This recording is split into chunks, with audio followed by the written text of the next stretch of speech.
Revenir sur la médiation du khalife général des Mourides, à pareille époque, on peut dire l'année dernière, à pareille époque, jour pour jour.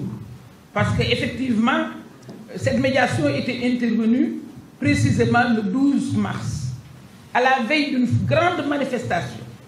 Une manifestation de mobilisation générale, où toutes les forces s'étaient réunies, toutes les forces avaient adhéré à notre cause, toutes les forces étaient prêtes à intervenir et devaient intervenir le 13. La mobilisation, la manifestation était prévue le 13.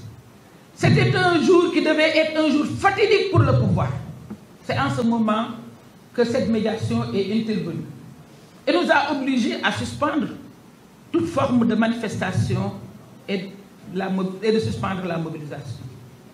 Après des négociations, après des assurances, je dois dire des gages provenant du khalife général des Mourides par son envoyé Seigne Bassirou Mbacké, nous avons laissé tomber toute forme de protestation, toute manifestation. Nous avons dispersé la mobilisation. C'était pas facile, parce que c'était à 24 heures d'une forte mobilisation qui était prévue de la place de l'Obélisque à où vous voulez. Regardez mon doigt. De la place de la Nation à où vous voulez. Donc c'était difficile de disperser cette mobilisation.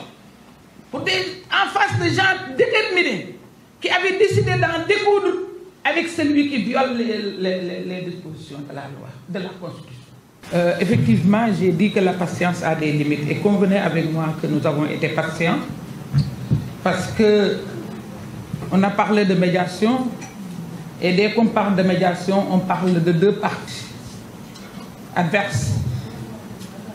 La première partie, c'est-à-dire nous avons obéi immédiatement avec un arrêt immédiat des manifestations.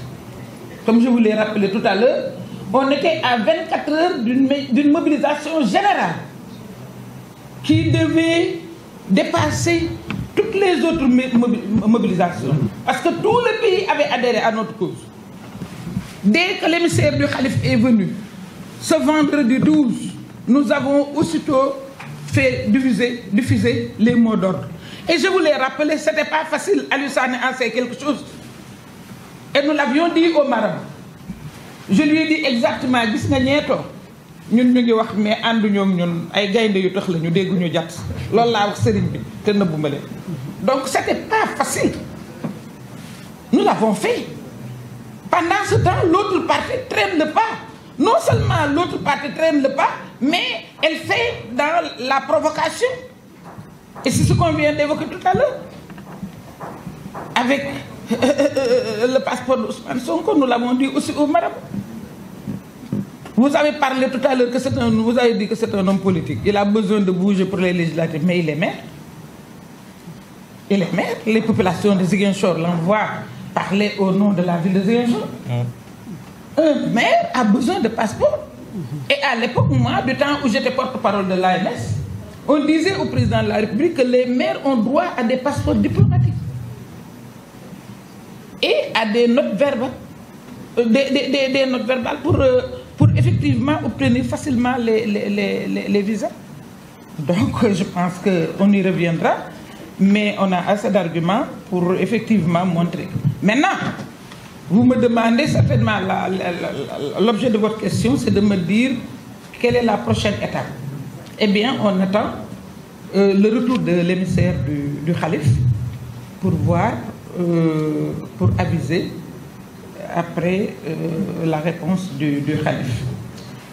Donc, loolu la Aïssatou li nga wax dégg nañ ko waaye waxuma wax bu oyof bu ma la nee xaar bi ñu xaar ak muñ bi dafay mën a am fu mu yem ndax ku nekk xam na ni daaw ba ren li ñu fi lim yépp ci ñu ñu war a faj ci ñu ñu war a dàmp ci enquête yi ñu war a def ak lépp li nga xam ne lim nañ ko ci mémorandum bi nga xam ne moom lañ joxoon sëriñ bi muy lu jàmp ndax yaakaar naa ne ñaari nit suñuy wax kenn ki nga sant ko li nga koy sant ba nga ko digalee ca saasa la def la nga ko sant te moo ne yombul woon de ndax nag dañ ko séq ak ñoo xam ne suñuy nawle lañ te sëriñ bi ma koy wax ni ko dañ laa wóolu moo tax ñu jox la sunu yëf dama ko ni ñooñu fa nekk ca M2D ay universitaires lañu ay intellectuels lañu ay ñu xam réew mi lañu xam nañ kan la ñuy gëm ak kañ la ñuy gëm te duñu vendanger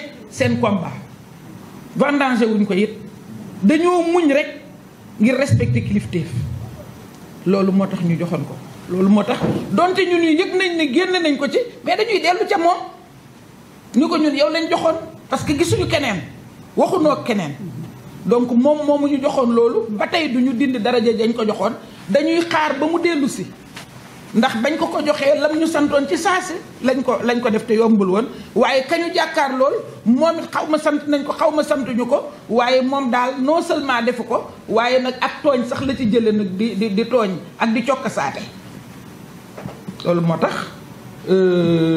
wax nañ ko leeral nañ ko lépp luñ fi wax fii rek wax nañ ko ah mu ngi dellu moom it ci kilifa gi defe naa buy dellu see la mu ñu wax di ngeen ko yëg te bu boobaa ci la ñuy xam nan la ñuy doxale ngeen bàyyi ma